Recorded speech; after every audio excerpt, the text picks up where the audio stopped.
Yeah, man, it's the one only DJ Chase, man. Worldwide Sounds Records on, man. DJ Chase Radio on the pregame party in this podcast, DJChase.net, man. And we here today with a special guest, man. Montreal Canada's own, man. Taigenz, what's good, brother? I'm good. How you doing? I'm okay. You real smooth, man. I just want to make one quick correction. I know a lot of people make this mistake. The G is hard on my name. It's Taigenz. Oh, Taigenz. I'm sorry, Taigenz. My fault. Fine. Nah, it's fine. Like it's you're not wrong. You're not wrong for seeing it the first time pronounce it that way. But Got you. Yeah, I'm so sorry. Yeah, man. Okay. So I want to get into a little bit of your background.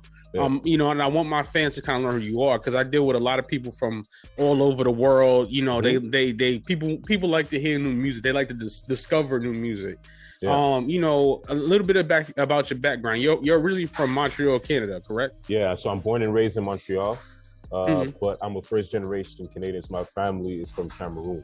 Okay. So my parents immigrated to Montreal, and then I was born here in the city, and I grew up here. So in a nutshell, as that, I've been able to go back, to my parents' country, to my home country, see the family over there too. Times. So I'm fortunate to have done that still. Dope. And how was it growing up in Montreal? Because I've been in Toronto. I love Toronto. Yeah. How was it growing up how was it growing up in Montreal? I've never been there. Nah. So Toronto is about like a 6 to 7 hour drive from Montreal. To get back and forth, it's not too complicated. But growing up in Montreal, it's what a lot of people don't know is that, and when I speak to people that are probably not really privy to Canada in general, maybe just Toronto, is that Montreal is a bilingual city.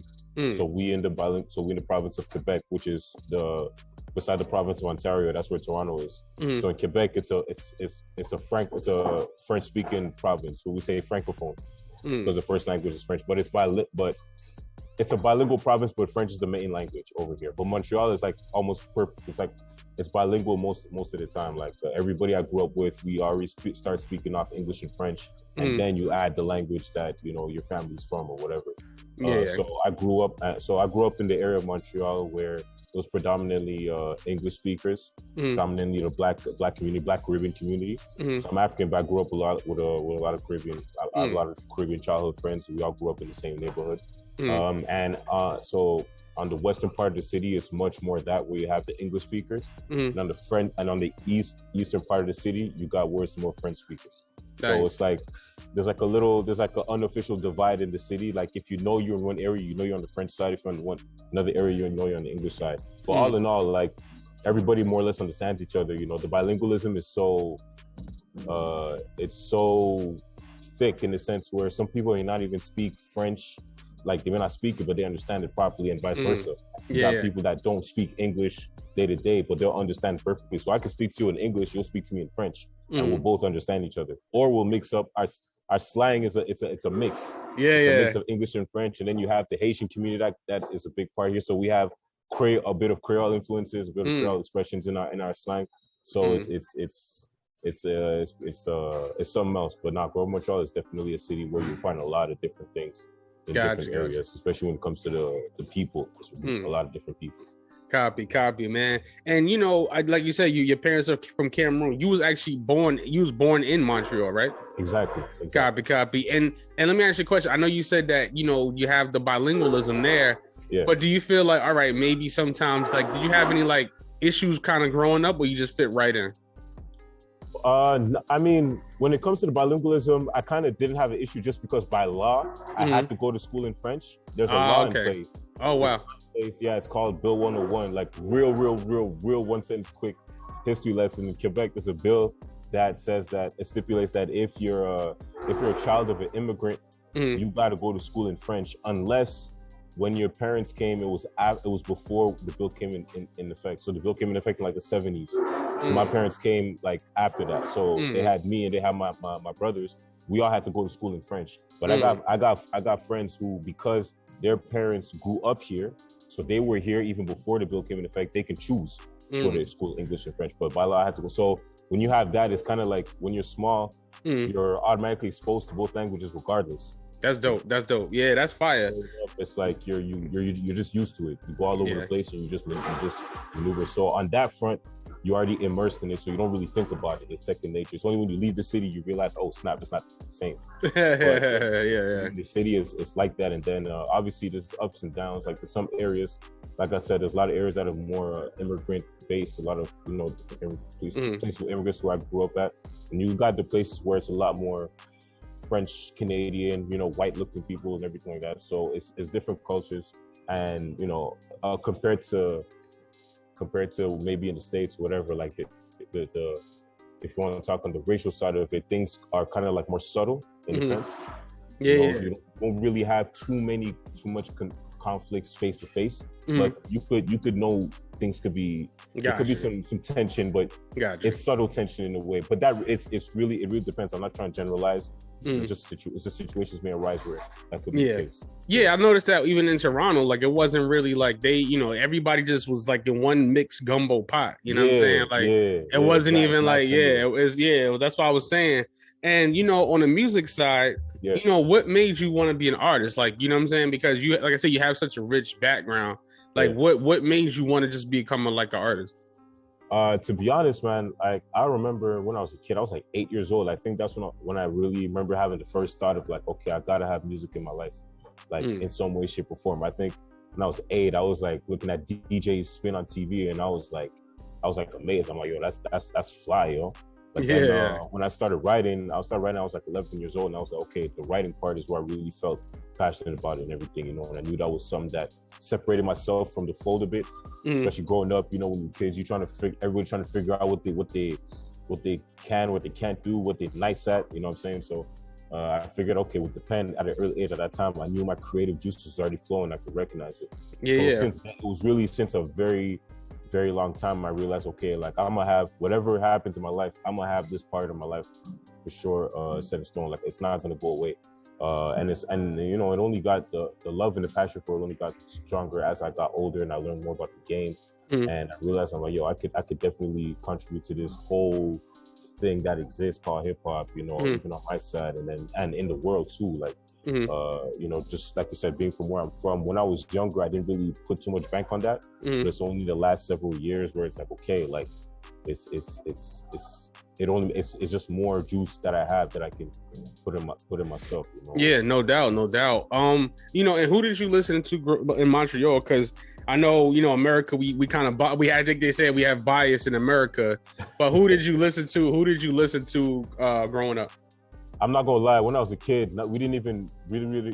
Can I curse here? I don't know. Yeah, go ahead. Yeah, hell yeah. Yeah, go ahead. No, so we didn't really fuck with too many Canadian artists. I'm not gonna lie. Like, it wasn't. We're talking like when I was a kid. So we're talking, late '90s, early 2000s. Like BET was what you had to have. You know what I'm saying? We didn't even have BET on regular cable. Yeah. Like we had to get that on digital or satellite. So when you had BET, you got all everything that's going on that you're not really trying to mess with on the Canadian side. Like, and it's not because we didn't like to. It's just obviously the industry wasn't the same. The flash wasn't the same. The music wasn't the same, and the way it's marketed wasn't the same. So when I was a kid, obviously I was listening to the Snoop, Dre, Eminem. Okay. I was listening to Nas, obviously, Jay-Z, of course, the usual suspects, Got you. Nelly, Ludacris. I was a big Ludacris fan, especially at the time when he was like on second album with Roll Out and everything like that. Now Ludacris is dope. Ludacris at that time, like a lot of people sleep. Like Ludacris had a run where he was untouchable. And obviously Lil Wayne. So you got all of that, put together. Rick Ross, like when I was younger and into my teenage years. So it's like we were really like on everything at the same time. Like especially if you're really in the know, you really got like the mixtape game. I was heavy in the mixtapes, DJ Drama series, all that. Oh wow, okay. I didn't know they reached all the way up there. Yeah, dope. What? No. Southern Smoke, Jeezy, like wow, okay. Yeah. No, especially me and my homies, like in where I grew up at, we were heavy on that. So Cameron, you name it, like we knew what was going on for real. We just weren't there, we were aware.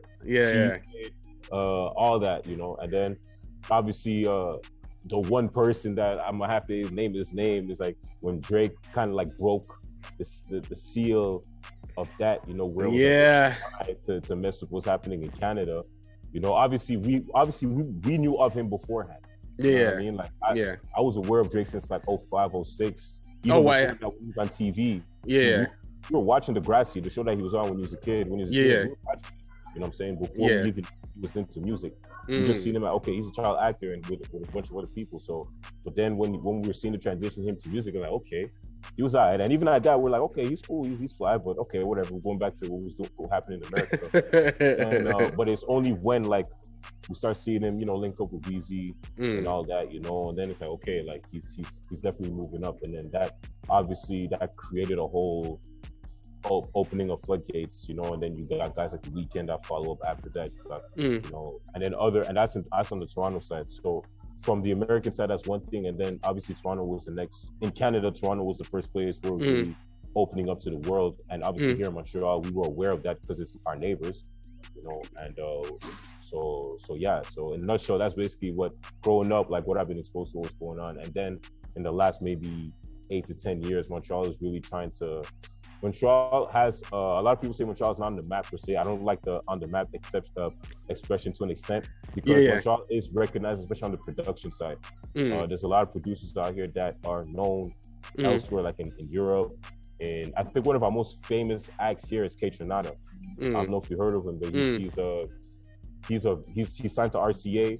He's from Montreal. He's produced for. He recently did a remix for The Weeknd for one of his singles, but he's been around for a long time.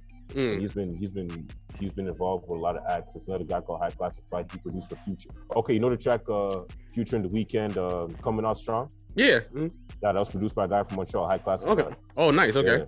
Yeah. So and then I've been to France, you know, and people in France they messing with what's happening in Montreal on the production side and now on the artist side. So it's like it's kind of like. I don't want to say our turn, quote unquote, but it's like we there, you know. Yeah, right there. You just got to. For sure. Like you're on the cusp of something, and then you know. And then I know. I have peers, you know, literally guys in the city that are now abroad. You know, people that are touring, people that are in Europe, people that are in the States, people that are messing with other artists, other American artists too. You know, so it's like it's we there. We on the cusp, and it's like you just gotta. It's a matter of just pushing it a bit forward, and then there's one drop that's gonna fall over the There's always that one drop that. Push everything over and then bang, it's like, all right, Montreal is okay. Yeah. It just takes time. Like a lot of times it really just takes and the thing is everybody's an artist now, so it takes everybody's an artist. When I tell you I get music, like even after I get off the interview with you, like I gotta like review a whole bunch of music for my playlist. Like bro, it's bad. Like it's like even last night I went to a showcase to do some like networking and judging, whatever the case may be. Word. And it was that event had 23 artists by itself, and that was in a little spot in New Jersey. So it's crazy. Now your music, you harmonize, you sing, you rap, you do everything in your music. Like, did you like study music growing up, or you just was like, you know what, I wrote it like this, and I'm just gonna do music like this? So the most of what I know is kind of like trial and error in a sense. But I did in high school. I did do music theory. I played saxophone and trumpet when I was in high school.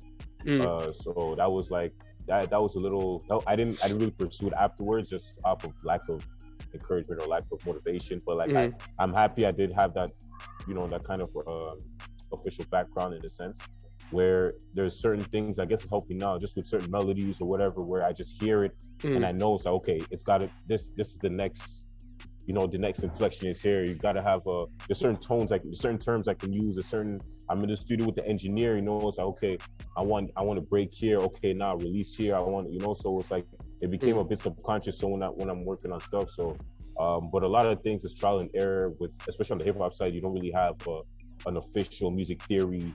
Yeah, for sure. Yeah, for sure. Yeah. You just go on what you feel. Yeah, exactly. And if it sounds nice, and you work with that. So it's a bit of both of that. But the harmonizing, the singing, like that's off ear. Like I said, playing with that, and then also just listening to different types of music. Like I really listen to different types. At one point, I was big on techno when I was a kid. Even before hip hop, I was big on techno. I was big on electro. At one point I was listening to punk music. Sometimes I think I had a phase of country music. So it's like when you kind of like you put your ear in different spaces, and then you can pull a little bit from everything you hear, and you could put something together. Obviously, my African background, there's a lot of, you know, traditional. Definitely. With, you know what I'm saying? That that goes without saying. Like that's even now more than ever as I create, I use that influence much more than ever. Like, you know, I make an effort or I make a point to be like, okay, I'm gonna use this influence here to put that, but still do it my way. Got you. And in the music scene, as far as like Toronto, you know, Toronto has its music scene, Vancouver has its own music scene, Montreal has its own music scene. Do you feel like, okay, like it's been favorable to you as far as like doing shows or doing showcases or networking or doing features with other artists? Like, how has the Montreal music scene has been to you? So because I've been in the scene for a long time, like since I was a kid, since I was maybe like 14 years old, moving around the city, just moving and shaking with me and my homies in the hood. We was all a little clique, you know what I'm saying? It all starts out, you know, you're with your people in the clique, so you all together and you rapping, y'all. One is rapping, one is producing, one is recording, or whatever. Everybody has some kind of role. So we were moving around since mad young, and I was able to get my what's the word I'm looking for? I was able to get my ears wet in a sense in terms of performing. I did a lot of showcases when I was younger. A lot. I was doing showcases before I was legal to get in the club. Oh wow, okay. Like like my first performance in the club, I think I was 16 or 17, and you got to be 18 in Montreal when you're legal. Yeah. My other homie was 15. We was both in the club. And we was performing, and then we stayed after the club. It was a party, you know what I'm saying? But we were able to get a lot of experience in very early, just doing a lot of showcases. Like you said, like I remember being on bills where there were like 15 to 20 artists. Everybody in the crowd was only the other artists waiting to perform. You know what I mean? And they bring their people, and it's like if you're dead last, you're going at like 2 a.m. and nobody's gonna see you. And you were there since like 8 o'clock, and you bring your people, and they waiting. They're like, when you going out, and then the promoter is cool with other people. Then so it's like, okay, I'm gonna put you on here because it's like you know, everybody wants to go around midnight, 1 a.m. when it's like the hype of the moment or whatever. But you know, you deal with that. It's experience building, and you deal with that, and you know, okay, you know what you want, and you know what you don't want in an experience, and what you want to do. So what helped me a lot is that I was able to get a lot of respect because I was able to win the crowd over, especially the crowd being other artists. You know, that's one thing. Like when you do showcase and you're able to have other artists actually rock with you, vibe and rock with you. Yeah. And like, you know, you're like, oh, when I say no, y'all say, you know, and then they do it and they don't feel weird about it. It's like, hey, you made it. You got something. Yeah. So at least they're in a small corner of the city, small, you know, rundown bar, but it's like, you don't forget that, and they don't forget you.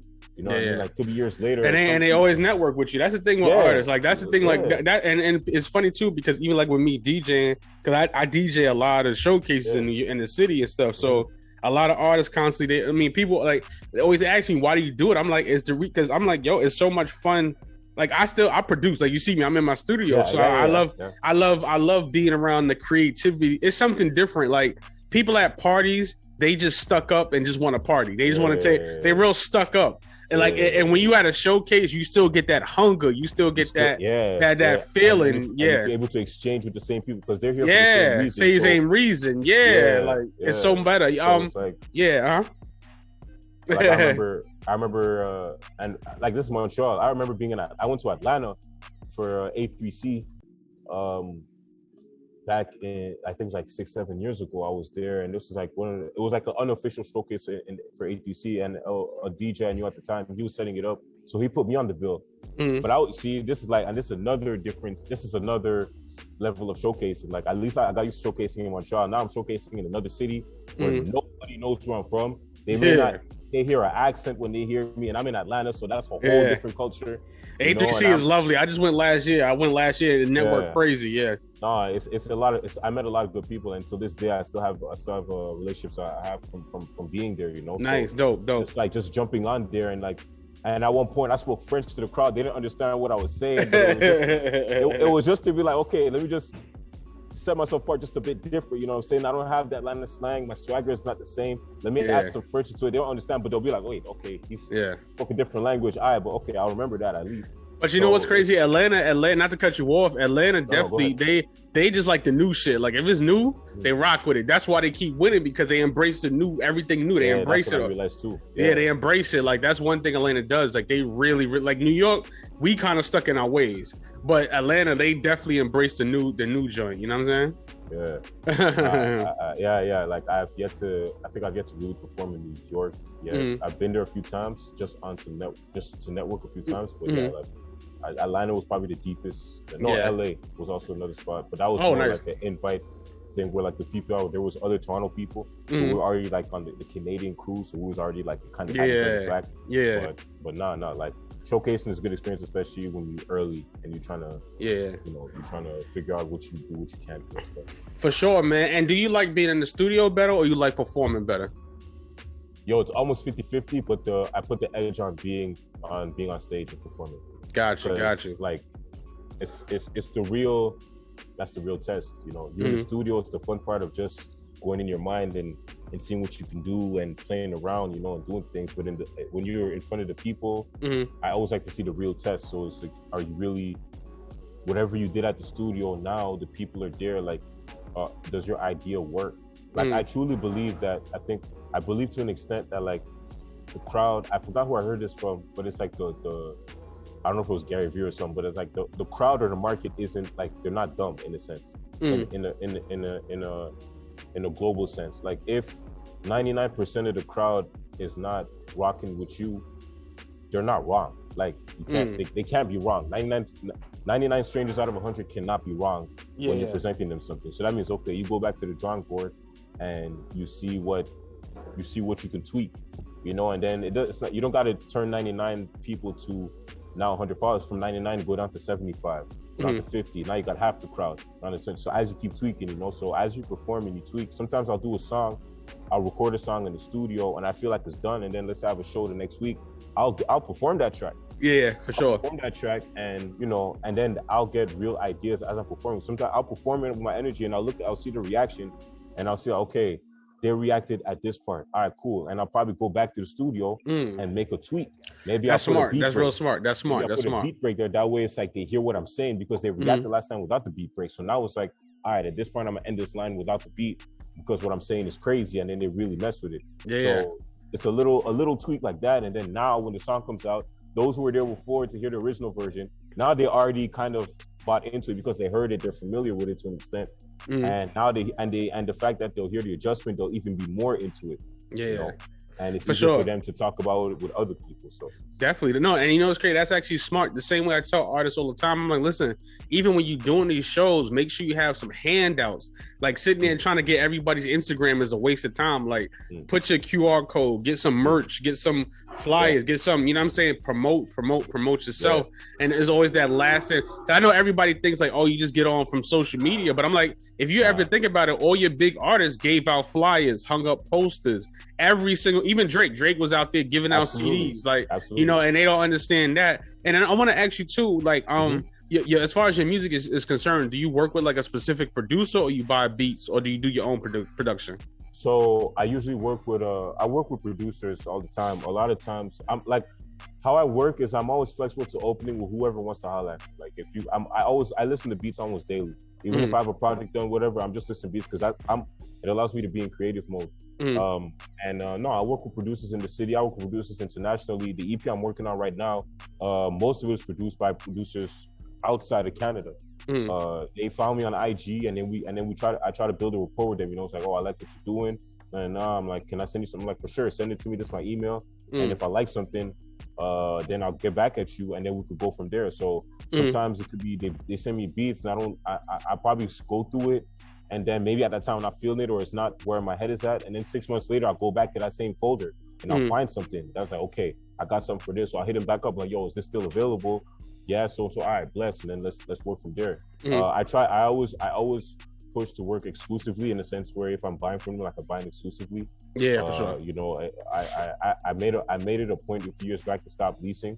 Like, and I ain't mad. Like I was one of those guys. Like if your pocket, I'm not saying my pockets is deep now, but it's like, you know, when you're starting off, you know, if you got $100 and you got $100 and a studio sessions cost $60, at least that's the rate over here. Like, when you find a studio, it's going to charge you $60 for 2 hours. At that point, I was paying $60 for 2 hours for a studio session.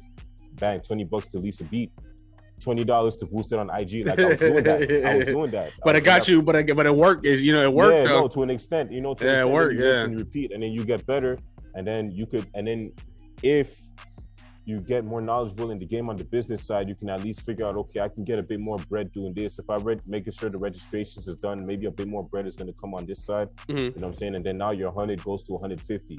Okay, now my lease, I could buy the wave only beat, higher quality. Studio session still $60. So now that's $100. Now I got $50, so I can market it back.